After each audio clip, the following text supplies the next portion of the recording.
আসসালামু আলাইকুম, welcome back to my channel. আশা করি আপনারা সকলে ভালো আছেন। আল্লাহর রহমতে এবং আপনাদের দোয়ায় আলহামদুলিল্লাহ আমিও ভালো আছি।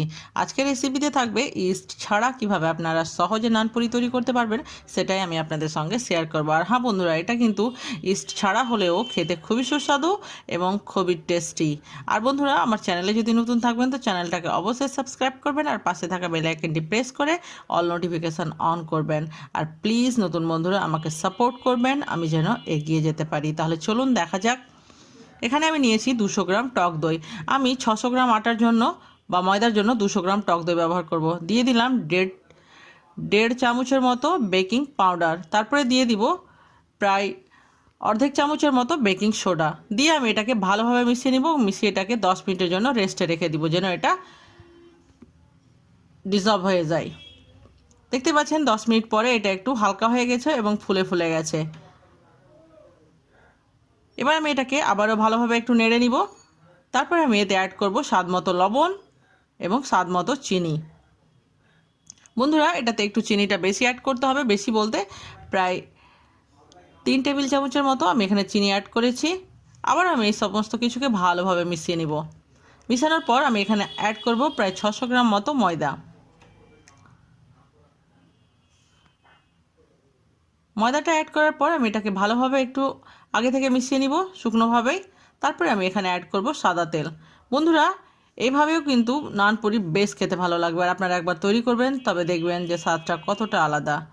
আমি এখানে অ্যাড করছি প্রায় 2 টেবিল চামচের মতো সাদা তেল। দিয়ে আমি এটাকে ভালোভাবে আবারও মেখে নিব। তারপরে আমি হালকা হালকা পরিমাণে জল দিয়ে এই আটাটাকে মাখতে থাকবো। বন্ধুরা, এখানে নর্মাল টেম্পারেচারে থাকে জল দিয়ে মাখতে হবে। কোনো এখানে গরম বা উষ্ণ গরম জল দিয়ে মাখতে হবে না, বা ঠান্ডা জল দিয়েও মাখতে হবে না। নর্মাল যে জলটা আছে সেই জলটা দিয়েই মাখতে হবে। অল্প অল্প পরিমাণে জল দিয়ে এই আটাটাকে মেখে নিব। এবং এই আটাটা কিন্তু খুব শক্ত হবে না, একটু চ্যাটচ্যাটে ভাবের হবে। তবে কিন্তু রেজাল্টটা বেশ ভালো পাবেন। আর যদি বেশ শক্ত করে ছানবেন তাহলে কিন্তু আটাটা বেশ ভালো হবে না বা পুরিগুলো বেশ ফুলবে না।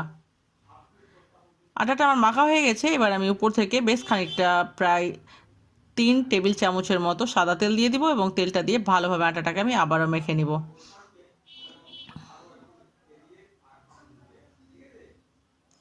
মাখানো হয়ে গেছে। এবার আমি দুটো পাঞ্চ লাগিয়ে আমি এটাকে রেস্টে রেখে দিব প্রায় 30 মিনিট থেকে 1 ঘন্টার মতো। আপনারা চেষ্টা করবেন যত বেশি রাখবেন আটাটার রেজাল্ট কিন্তু ততটাই ভালো হবে।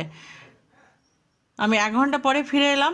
আটাটা কিন্তু যথেষ্ট আমার সফট হয়ে গেছে। এই পর্যায়ে কিন্তু আমি আবারও আটাটাকে 5 মিনিট মেখে নিব। মাখার পরে আমি এগুলো লেচি কেটে নিব। বন্ধুরা, লেচিগুলো কিন্তু বেশ বড় কিংবা ছোট কাটলে হবে না, একটু মিডিয়াম টাইপের কাটতে হবে। তাহলে কিন্তু পুরিটা বেশ সাইজটা ভালো আসবে এবং যে পাতলা বা মোটা রাখার চেষ্টা করব আমরা, সেটাও ঠিক আসবে। দেখতে পাচ্ছেন আমি লেচিগুলো কত বড় রেখেছি।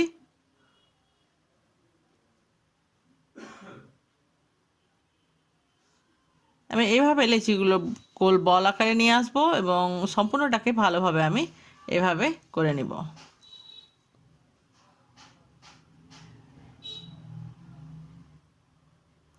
দেখছেন তো, এইভাবে করে কিন্তু সম্পূর্ণটাকে করে নিতে হবে। হয়ে গেলে আমি এটাকে আবারও সেই গামলা বা আপনারা যে পাত্রে আটাটা মাখবেন সেই পাত্রে ঢেলে দিবেন এবং তারপরে আমি উপর থেকে একটু সাদা তেল লাগিয়ে নিব। লাগালে কিন্তু স্কিনটা উপর থেকে শক্ত হবে না এবং সফট থাকবে। লাগানোর পর বা মাখানোর পর আমি এটাকে আবারও থালা দিয়ে ঢেকে দিব বা ঢাকনা দিয়ে ঢেকে দিব। এবার আমি ওখান থেকে এক একটা করে লেচি নিয়ে আমি বেলতে থাকবো। এবার আমি পিঠাটার উপরে আবারও একটু সাদা তেল লাগিয়ে নিব।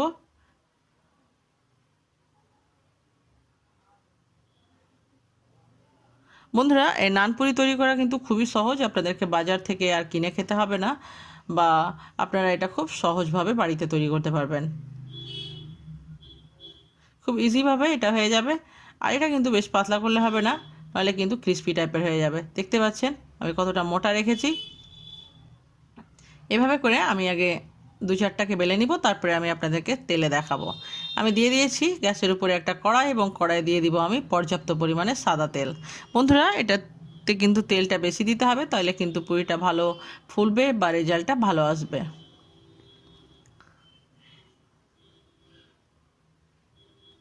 তেলটা গরম হয়ে গেছে দেখতে পাচ্ছেন। এবার আমি একটা পুরি এর উপরে দিয়ে দিব এবং দিয়ে হালকা হাতে কিন্তু প্রেস করলে দেখবেন খুব সুন্দরভাবে এক সাইড থেকে ফুলে আসবে।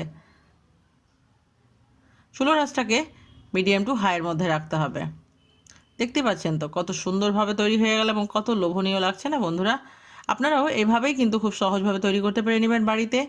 আর আমার রেসিপি আপনাদের কাছে কেমন লাগলো অবশ্যই আমাকে কমেন্টে লিখতে ভুলবেন না। আর আমার যে কোনো রেসিপি নিয়ে কোনো কোশ্চেন থাকলে অবশ্যই আমাকে জানাবেন বা কমেন্টে লিখবেন। আর আপনারা যদি কোনো রেসিপি দেখতে চান সেটাও লিখবেন। আমার সঙ্গে অতক্ষণ থাকার জন্য অসংখ্য অসংখ্য ধন্যবাদ। ভালো খান, সুস্থ থাকুন, আপনাদের দোয়ায় আমাকে মনে রাখবেন। এই পুরিটা কিন্তু বন্ধুরা খুবই সফট হয় এবং এটা ছোলার সঙ্গে বা চিকেন মাটন যে কোনো কিছুর সঙ্গে খেতে বেশ ভালো লাগবে। হয়ে গেছে সম্পূর্ণটাই, দেখতেই পাচ্ছেন, দেখেও বোঝা যাচ্ছে কিন্তু কত সফট হয়েছে। বন্ধুরা এটা আমি কিন্তু ছোলা পনিরের সঙ্গে সার্ভ করেছিলাম। আপনারা নিজের ইচ্ছে অনুযায়ী যে কোনো রেসিপির সঙ্গে শেয়ার করতে পারবেন বা সার্ভ করতে পারবেন। আবারও দেখা হবে নতুন কোনো একটা রেসিপির সঙ্গে। আল্লাহ হাফেজ।